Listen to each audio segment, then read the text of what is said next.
division of polynomials?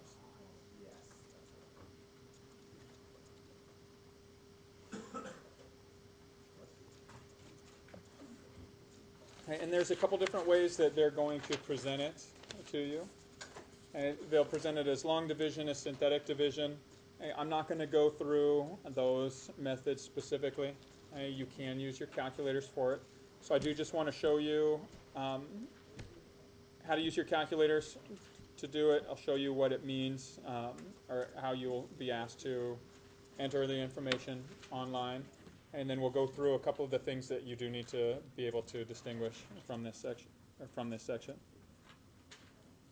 If I gave you the following two polynomials.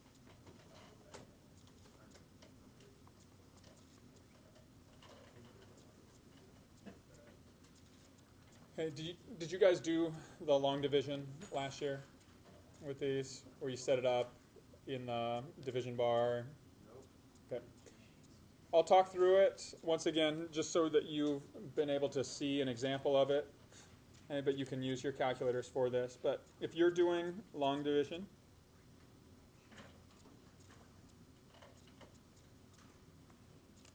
the way that long division works is it's set up just like it would, like you guys have learned regular division.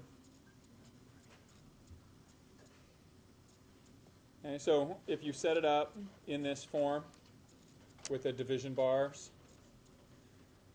what you do is you just look at your leading coefficient or your leading term, and you compare it to the first term that you're dividing into, and all you need to do is figure out what does x squared have to be multiplied to give you x to the fourth. The answer is, what can you multiply x squared by to get x to the fourth? X squared, right?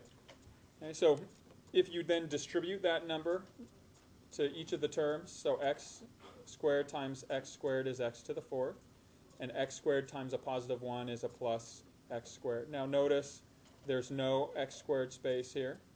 It may be helpful when you set it up to leave a space for anything that it has 0, any term that's missing. Okay, so if you place this x squared beneath, so once you distribute that through, then just like you did with real long division of numbers, you'll change the sign of each of these and then combine straight down your columns. So when we combine down the column, the x to the fourth cancel. We're left with a negative x cubed. Now it's the minus x squared minus 2x plus 1. And you repeat this step until you can no longer multiply something by this first term to get what's remaining, or what's the kind of the running total. So x squared times what equals negative 3x cubed? Negative 3x. Okay, distribute that through, so we get a negative 3x cubed and a minus 3x. Change the sign of those terms, combine straight down your columns.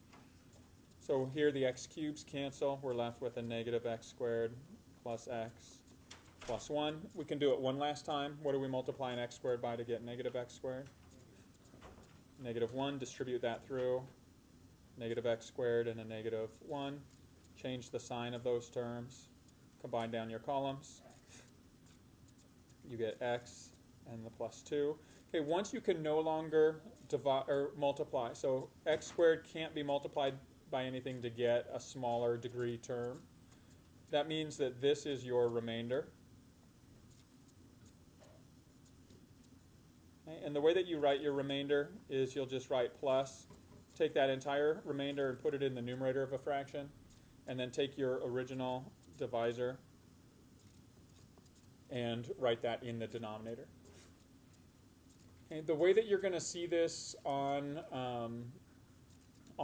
to enter, and when you do these problems that have the remainders like this, I think I'm giving you multiples of 4 or something instead of just every even one, because I just want to see that you can do it.